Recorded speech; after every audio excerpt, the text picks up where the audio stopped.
Bismillah, Assalamualaikum warahmatullahi wabarakatuh. Alhamdulillahi rabbil alamin. Wassalatu wassalamu ala asrofil anbiya'i wal mursalin wa ala alihi wa sahbihi ajmain, amma ba'du.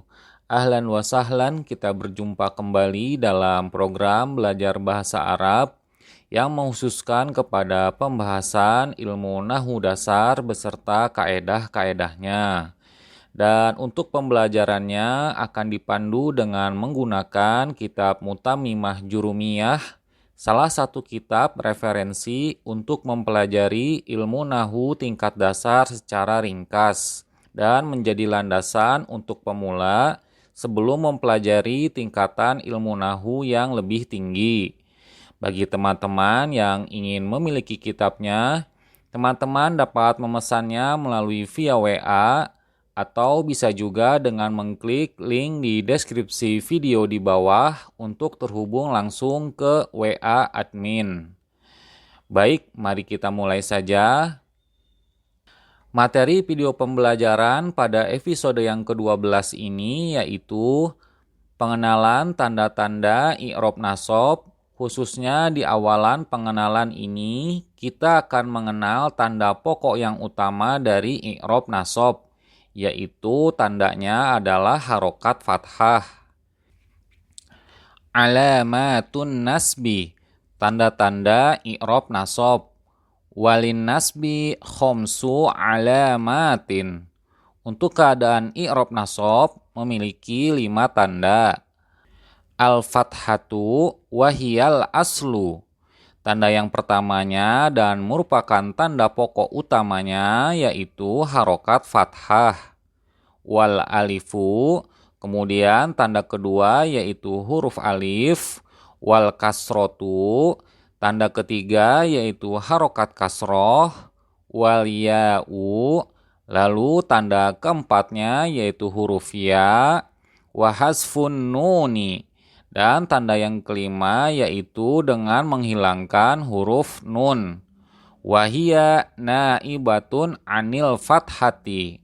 Dan keempat tanda tadi yang telah disebutkan terakhir merupakan pengganti tanda nasab yang asli atau yang tanda utamanya yaitu harokat fathah. Pada kali ini penulis menjelaskan berbagai tanda i'rab nasab pada sebuah kalimah. Baik itu tandanya yang asli ataupun pokok seperti harokat fathah dan tanda-tandanya yang menjadi alternatif penggantinya atau tanda cabang. Di sini kita akan mereview ulang sebentar mengenai definisi dari i'rab nasab. Nasab ataupun mansub ialah kondisi i'rab yang masuk kepada kalimah isim dan fi'il yang ditandai akhiran lafaznya dengan harokat fathah ataupun fathatain. Atau bisa juga dengan tanda cabang penggantinya seperti huruf alif, harokat kasroh, huruf ya, dan hasfun nun atau membuang huruf nun. Namun, keumumannya kondisi i'rab nasab sering diidentikan dengan harokat fathah ataupun fathatain. Mawadhi'ul fathati, letak tempat tanda fathah pada i'rab nasab. Fa'ammal fathatu fatakunu alamatan lin nasbi fi salasati mawadhi'. Adapun tanda harokat fathah menjadi tanda bagi i'rab nasab terdapat pada 3 tempat. Fil ismil mufrodi, tempat yang pertama yaitu pada isim mufrad ataupun kata benda tunggal, munsorifan kana au ghaira munsorifin. Baik lafaz isimnya tersebut menerima tanwin akhirannya ataupun tidak bisa menerima tanwin akhirannya alias mamnu minas sorfi. Nahu, contohnya seperti pada kalimat wattaqullaha, dan bertakwalah kalian kepada Allah. Quran Surat Al-Baqarah ayat 189. Perhatikan pada contoh kalimat ini, khususnya pada lafaz Allah yang merupakan lafaz isim mufrad dan berkedudukan sebagai maf'ul bih ataupun objek.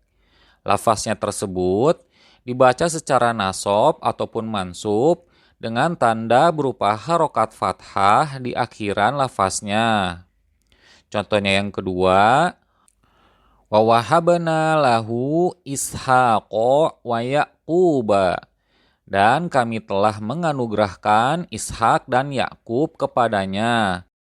Quran Surat Al-An'am ayat 84.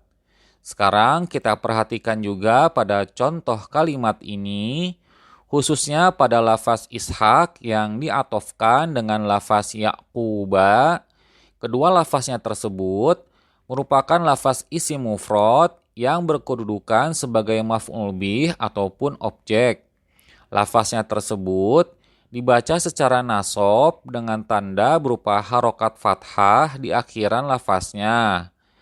Dan akhiran kedua lafaz tersebut tidaklah ditanwinkan karena lafaz Ishak dan Yakub merupakan termasuk isim mamnu minas sorfi alias isim yang tidak boleh ditanwinkan. Kemudian contohnya yang ketiga, wa idh wa'adna Musa. Dan ingatlah ketika kami berjanji kepada Musa. Quran Surat Al-Baqarah ayat 51. Kemudian kita perhatikan pada contoh kalimat ini khususnya pada lafaz Musa. Lafaz ini merupakan lafaz isim mufrad yang berkedudukan sebagai maf'ul bih ataupun objek. Lafaznya tersebut dibaca secara nasab dengan tanda berupa harokat fathah muqaddaroh di akhiran lafaznya, di mana harokat fathahnya tersebut tidaklah ditampakkan ataupun hanya dikira-kirakan saja, karena lafaz isimnya berjenis isim maksur yang berakhiran huruf ilat alif.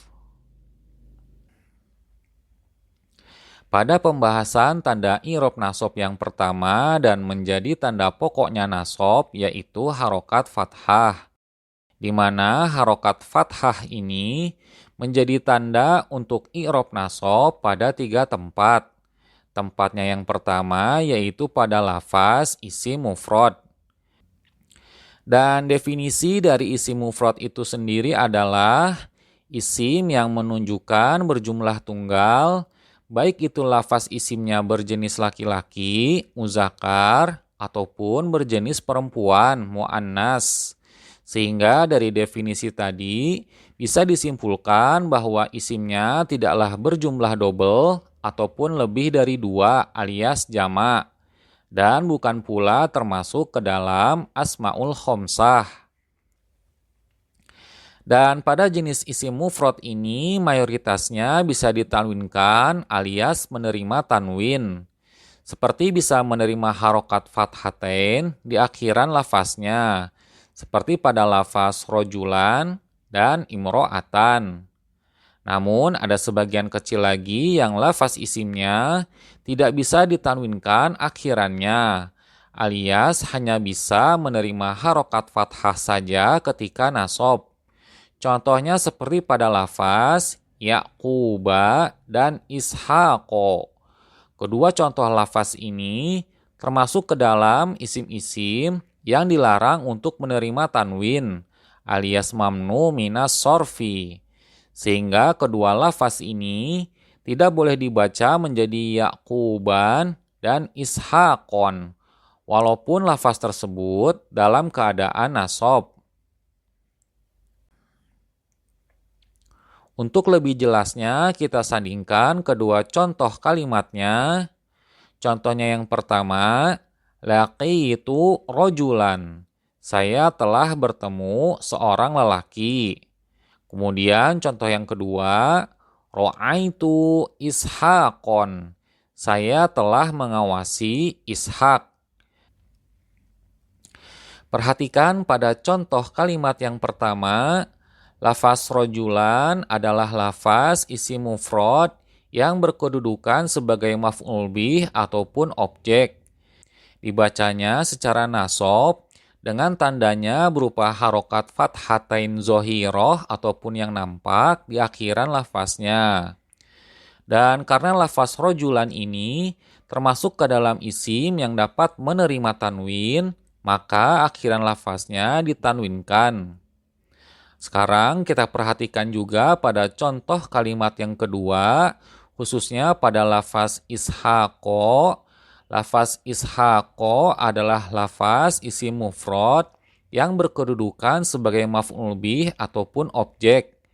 Dibacanya secara nasab dengan tandanya berupa harokat fathah zohiroh ataupun nampak di akhiran lafaznya. Dan karena lafaz ishaqo ini termasuk ke dalam isim mamnu minas sorfi, maka akhiran lafaznya tidak boleh ditanwinkan.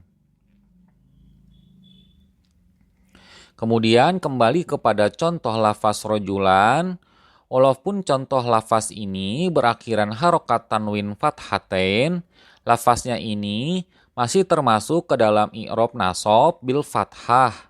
Karena pada hakikatnya harokat fathatain tersebut merupakan harokat fathah yang didabelkan. Sehingga selama itu merupakan bagian dari harokat fathah seperti harokat fathatain, maka dihukuminya seperti harokat fathah. Lalu pada contoh-contoh lafaz tadi, baik yang bisa ditanwinkan seperti lafaz rojulan, ataupun yang tidak bisa ditanwinkan seperti lafaz ishaqo, jelas sekali memiliki tanda i'rab nasab yang nampak, terutamanya ketika kita membacanya, yaitu berupa harokat fathah ataupun fathatain zohiroh ataupun nampak, yang tidak disembunyikan baik saat pengucapannya maupun penulisannya. Dan sama seperti yang telah dijelaskan pada i'rab rofa terdahulu, pada i'rab nasab bil fathah ini ada kalanya tidak ditampakkan tandanya. Lebih tepatnya disebut dengan istilah fathah muqaddaroh atau fathah yang dikira-kirakan ada walaupun tidak tampak. Dan ini biasanya terjadi pada jenis isim maksur, yaitu isim yang berakhiran huruf ilat seperti huruf alif, yang dimana huruf sebelumnya ini berharokat fathah. Contohnya seperti pada lafaz Laila, Musa, dan Al-Fata. Sehingga dengan begitu, untuk jenis isim ini tidaklah memungkinkan bagi harokat fathah untuk muncul pada akhiran lafaznya, dikarenakan adanya huruf ilat yaitu huruf alif. Contohnya seperti pada kalimat Ro'aitu Laila, saya melihat Laila. Dan contoh yang kedua, Hadatsu Musa, saya berbicara dengan Musa. Pada kedua contoh kalimat tadi, perhatikan pada lafaz Laila dan lafaz Musa yang berkedudukan sebagai objek, atau istilah dalam bahasa Arabnya disebut dengan maf'ul bih. Di akhiran kedua lafaznya tersebut, tanda nasabnya berupa fathah muqaddaroh di atas alif. Karena penampakan tanda fathahnya mengalami ta'azur atau terhalanginya sebuah harokat pada huruf ilat. Namun hal ini tidak berlaku pada jenis isim mankus. Isim mankus yaitu isim yang berakhiran huruf ilat ya, yang dimana huruf sebelumnya berharokat kasroh. Walaupun isim mankus ini sama-sama berakhiran huruf ilat, tanda i'rab nasab fathah di akhiran lafaznya tetaplah ditampakkan. Contohnya seperti pada kalimat Ro'aitul qadiya, saya melihat hakim. Pada contoh kalimat ini, perhatikan lafaz al-qadiya. Tanda i'rab nasab fathahnya tetaplah ditampakkan karena masih mudahnya pengucapan bagi orang Arab. Dan kondisi seperti ini menjadikan isim mankus sebagai pengecualian dari i'rab nasab fathah muqaddarah. Wa fi jam'it taksiri. Kemudian tempat kedua bagi i'rab nasab harokat fathah adalah pada isim jama taksir atau jama tidak beraturan. Munsorifan kana au ghaira munsorifin. Baik lafaz isimnya tersebut menerima tanwin akhirannya ataupun tidak bisa menerima tanwin akhirannya. Nahu, contohnya seperti pada kalimat watarol jibala, dan kamu lihat gunung-gunung itu. Quran Surat An-Naml ayat 88. Perhatikan pada contoh kalimat ini, khususnya pada lafaz jibala yang merupakan lafaz isim jama taksir yang berkedudukan sebagai maf'ul bih ataupun objek. Lafaznya tersebut dibaca secara nasab dengan tanda berupa harokat fathah di akhiran lafaznya. Kemudian contoh yang kedua, wa'adakumullahu maghanima. Allah menjanjikan kepada kamu harta rampasan. Quran Surat Al-Fat ayat 20. Lalu jika kita perhatikan pada contoh kalimat ini, khususnya pada lafaz maghanima, lafaz ini merupakan lafaz isim jama taksir yang berkedudukan sebagai maf'ul bih ataupun objek. Lafaznya tersebut dibaca secara nasab dengan tanda berupa harokat fathah di akhiran lafaznya. Dan akhiran lafaznya tersebut tidak ditanwinkan karena lafaz maghanima merupakan lafaz sigot muntahal jumu yang termasuk isim mamnu minas sorfi alias isim yang tidak boleh ditanwin. Kemudian contoh yang ketiga, wa ankihul ayama, dan nikahkanlah orang-orang yang bersendirian. Quran Surat An-Nur ayat 32. Sekarang kita perhatikan pada contoh kalimat ini, khususnya pada lafaz ayama. Pada lafaz ini merupakan lafaz isim jama taksir yang berkedudukan sebagai maf'ul bih ataupun objek. Lafaznya tersebut dibaca secara nasab dengan tanda berupa harokat fathah muqaddarah di akhiran lafaznya, di mana harokat fathahnya tersebut tidaklah ditampakkan atau hanya dikira-kirakan saja, karena lafaz isimnya berjenis isim maksur yang berakhiran huruf ilat alif. Penulis kitab ini menjelaskan bahwa harokat fathah juga menjadi tanda i'rab nasab bagi isim jama taksir. Dan seperti yang sudah kita pelajari sebelumnya, isim jama taksir adalah lafaz yang menunjukkan suatu isim yang berjumlah lebih dari 2, baik itu yang berjenis muzakkar maupun muannas, yang dimana bentukan lafaznya tersebut berubah dari bentukan asal isim mufradnya. Sehingga isim jama taksir sering juga disebut dengan isim jama yang tidak beraturan, dikarenakan banyaknya pola dalam pembentukan lafaznya. Oleh karena itu, di sini kita hanya akan membahas contoh lafaz isim jama taksir yang dibaca secara nasab jika dalam sebuah kalimat. Seperti yang kita lihat di layar, sohabtur rijala, saya menemani para lelaki itu.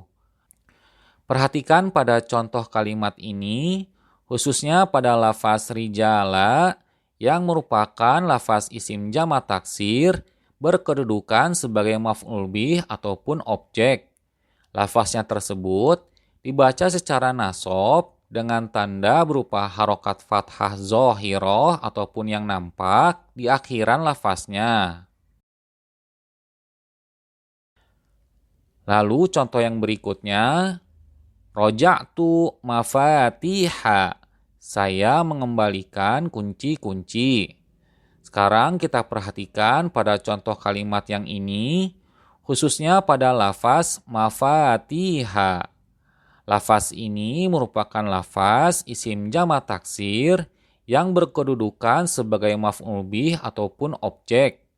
Lafaznya tersebut dibaca secara nasab dengan tanda berupa harokat fathah di akhiran lafaznya. Dan akhiran lafaznya tersebut tidaklah ditanwinkan karena lafaz mafatiha merupakan lafaz sigot muntahal jumu yang termasuk ke dalam isim mamnu minas sorfi alias isim yang tidak boleh ditanwinkan akhirannya. Kita lanjutkan kepada contoh terakhir dari kondisi nasab pada isim jamak taksir yaitu wataron nasa sukaro, dan engkau melihat manusia-manusia dalam keadaan mabuk. Perhatikan pada contoh kalimat ini, khususnya pada lafaz sukaro. Lafaz ini merupakan lafaz isim jamak taksir yang berkedudukan sebagai maf'ul bih ataupun objek. Lafaznya tersebut dibaca secara nasab dengan tanda berupa harokat fathah muqaddaroh di akhiran lafaznya, di mana harokat fathahnya tersebut tidaklah ditampakkan atau hanya dikira-kirakan saja. Karena lafaz isimnya berjenis isim maksur yang berakhiran huruf ilat alif sehingga mengakibatkan ta'azzur. Wa fil fi'lil mudhari. Lalu tempat ketiga bagi i'rab nasab harokat fathah adalah pada lafaz fi'il mudhari. Idza dakhala alaihi nasibun walam yattasil bi akhirih syai'un. Ketika lafaznya tersebut didahului oleh amil yang menasobkan dan akhiran lafaznya juga tidaklah bersambung dengan sesuatu pun. Nahu, contohnya seperti pada kalimat lan yanalallaha luhumuha wala dima'uha. Daging-daging unta dan darahnya itu sekali-kali tidak dapat sampai kepada Allah. Quran Surat Al-Hajj ayat 37. Perhatikan pada contoh kalimat ini, khususnya pada lafaz fi'il mudhari yanala yang dinasobkan oleh amil nasab lan. Tanda nasabnya berupa harokat fathah zohiroh yang nampak di akhiran lafaz fi'il mudhari. Penulis kitab ini menjelaskan tentang letak ketiga dari tanda fathah pada kondisi i'rab nasab. Letaknya tersebut berada di akhir lafaz fi'il mudhari, yaitu kata kerja yang menunjukkan hasil suatu perbuatan kerja di waktu sekarang ataupun yang akan datang.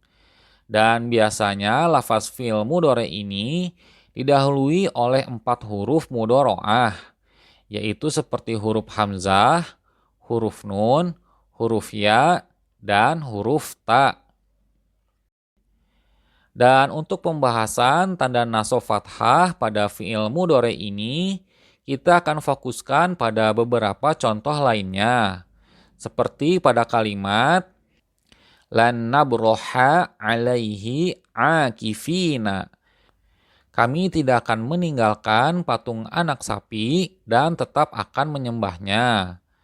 Perhatikan pada contoh kalimat ini, khususnya pada lafaz fi'il mudhari yaitu nabroha yang dinasobkan oleh amil nasab lan. Tanda nasabnya berupa harokat fathah zohiroh yang nampak di akhir lafaz fi'il mudhari nabroha.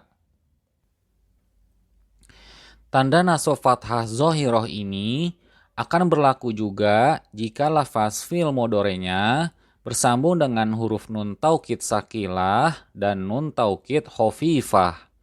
Contohnya seperti pada kalimat wallahi lan tadhhabanna. Kemudian contoh yang kedua, wallahi lan tadhhaban. Demi Allah kamu benar-benar tidak akan pergi. Pada kedua contoh kalimat ini, lafaz fi'il mudhari tazhabanna dan tazhaban dimabnikan dengan harokat fathah zohiroh dengan menempati kedudukan nasab. Dan huruf nun taukid ini sebagai pengecualian dari syarat tidak boleh bersambung akhiran lafaz fi'il mudhari dengan sesuatu pun, seperti yang dijelaskan di awal. Kemudian di contoh yang lain, ada kalanya tanda nasabnya berupa harokat fathah muqaddaroh atau yang tidak nampak. Seperti pada kalimat yasuruni antas'a ilal majdi. Menyenangkanku usaha yang kamu lakukan untuk menggapai kemuliaan. Sekarang perhatikan pada contoh kalimat ini, khususnya pada lafaz fi'il mudhari tas'a yang dinasobkan oleh amil nasab an. Tanda nasabnya berupa fathah muqaddaroh atau fathah yang tidak nampak di akhir lafaz fi'il mudhari tas'a. Dan faktor yang menghalangi munculnya harokat fathah pada huruf alif lazimah setelah huruf ain adalah dikarenakan ta'azzur. Demikianlah materi pembelajaran dari kitab Mutammimah Jurumiyah pembahasan episode 12 mengenai tanda i'rab nasab yang utama, yaitu harokat fathah. Kami mohon maaf jika dalam penyampaian video ini terjadi kekeliruan ataupun hal yang tidak berkenan. Dan jika ada materi pembahasan yang terlewati, teman-teman bisa melihat video sebelumnya yang ada di daftar playlist video pembelajaran Mutammimah Jurumiyah pada channel ini. Saya mohon pamit undur diri. Subhanakallahumma wa bihamdika asyhadu alla ilaha illa anta astaghfiruka wa atubu ilaik. Assalamualaikum warahmatullahi wabarakatuh.